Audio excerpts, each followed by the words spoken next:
So hey guys, welcome to my YouTube channel. आज मैं explain करूंगी डीमन स्लेयर के सीजन 3 के एपिसोड नंबर 2 को।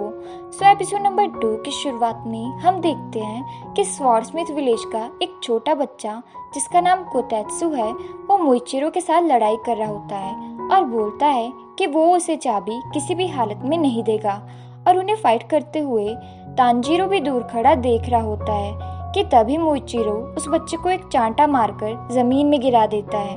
ये देखकर तांजीरो भी दूर से भागा हुआ उनके पास आता है और मुइचिरो को उस बच्चे को छोड़ने को बोलता है, जिस पर मुइचिरो तांजीरो को बोलता है कि तुम्हारी आवाज बहुत ज्यादा एनोइंग है, तुम कौन हो।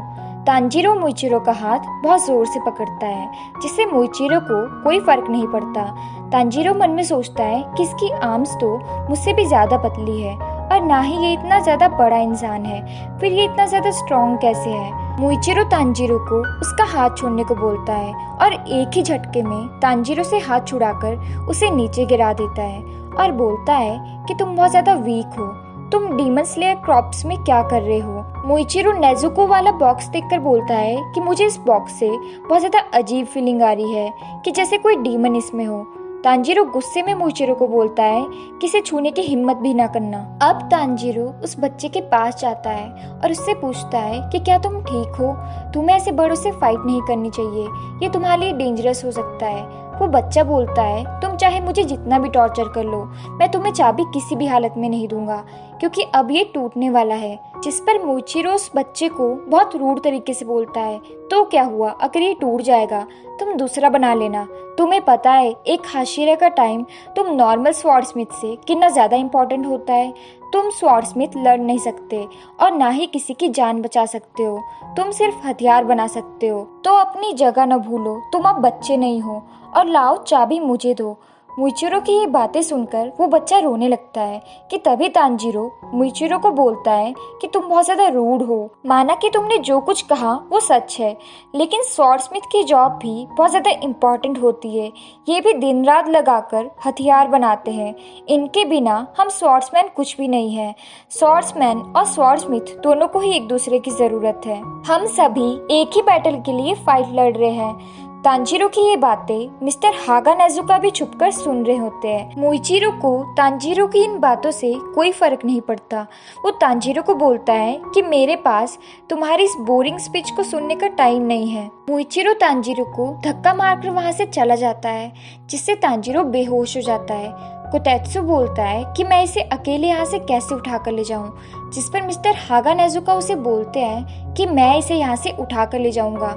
कि तभी वो देखते हैं कि तांजीरो को होश आ रहा है। ये देखकर मिस्टर हागा नेजुका वहाँ से भाग जाते हैं। तांजीरो होश में आते ही मिस्टर हागा नेजुका के बारे में पूछता है कि क्या वो अभी यहाँ थे, मैंने उनकी आवाज़ सुनी। जिस पर कोतेत्सु से बोलता है कि वो यहाँ नहीं थे। तांजीरो को लगता है कि ये उसका भ्रम था। तांजीरो कोतेत्सु से पूछता है कि वो हाशिरा कहाँ गया, जिस पर कोतेत्सु बोलता है कि मैंने उसे चाबी दे दी, कोई और चारा नहीं था। कोतेत्सु तांजीरो को उसका साथ देने के लिए थैंक्स बोलता है। तांजीरो कोतेत्सु से पूछता है कि वो इंसान कहाँ गया जो अभी यहाँ था, जिस पर कोतेत्सु से बताता है कि वो इंसान नहीं बल्कि एक मैकेनिकल डॉल थी जिसे वो हाशिरा अपने साथ ले गया है। उस डॉल को चलाने के लिए ही उसे चाबी चाहिए थी। तांजीरो बोलता है लेकिन उसे वो डॉल क्यों चाहिए थी, जिस पर कोतेत्सु से बताता है कि वो एक स्पेशल टाइप की डॉल है जो कि 108 फाइटिंग मूव्स कर सकती है। उस डॉल को लड़ाई की प्रैक्टिस के लिए यूज किया जाता है। कि तभी इन दोनों को फाइटिंग की आवाज आती है और ये देखते हैं कि मुइचिरो उस डॉल के साथ फाइटिंग की प्रैक्टिस कर रहा होता है। कोतेत्सु तांजीरो को बताता है कि ये डॉल मेरे पूर्वजों ने बनाई है, इसका नाम योरिची टाइप 0 है। तांजीरो कोतेत्सु से पूछता है लेकिन इसके 6 आर्म्स क्यों हैं। कोतेत्सु से बताता है कि मेरे फादर बताते थे कि ये डॉल एक असली स्वॉर्ड्समैन को देखकर बनाई गई है। उस स्वॉर्ड्समैन की फाइटिंग मूव्स इतनी ज़्यादा फास्ट थी कि वो 6 आर्म्स के बराबर थी, इसलिए इस डॉल को 6 आर्म्स के साथ डिज़ाइन किया गया है। तांजीरो कोतेत्सु से पूछता है कि वो स्वॉर्ड्समैन कौन था, जिस पर कोतेत्सु से बताता है कि उसे इस बारे में ज़्यादा कुछ नहीं पता, लेकिन वो सेंगोकू पीरियड से था। यानी वो 300 साल पुराना था। तांजीरो बोलता है यानी ये डॉल 300 साल पुरानी है और ये आज तक नहीं टूटी, जिस पर कोतेत्सु से बताता है कि इस बार अगर ये टूट गई तो मैं इसे दोबारा ठीक नहीं कर पाऊंगा। कोतेत्सु तांजीरो को बताता है कि मेरे फादर की डेथ हो गई है और मेरा कोई भाई बहन भी नहीं है और मुझे इस डॉल के बारे में ज़्यादा कुछ नहीं पता। मैं इसमें इतना ज़्यादा अच्छा नहीं हूँ, इसलिए कोतेत्सु मुइचिरो को चाबी देने से मना कर रहा था। तांजीरो मुइचिरो की तरफ देखता है जो कि इस डॉल से बहुत अच्छी फाइट कर रहा होता है और बोलता है कि ये भी मेरी एज का है और एक हाशिरा है और इतना ज़्यादा टैलेंटेड भी। कि तभी वहाँ मुइचिरो की टोकिटो क्रो आती है और बोलती है ये अमेजिंग होगा भी क्यों नहीं, ये fast breathing style sun breathing जो यूज़ करता है।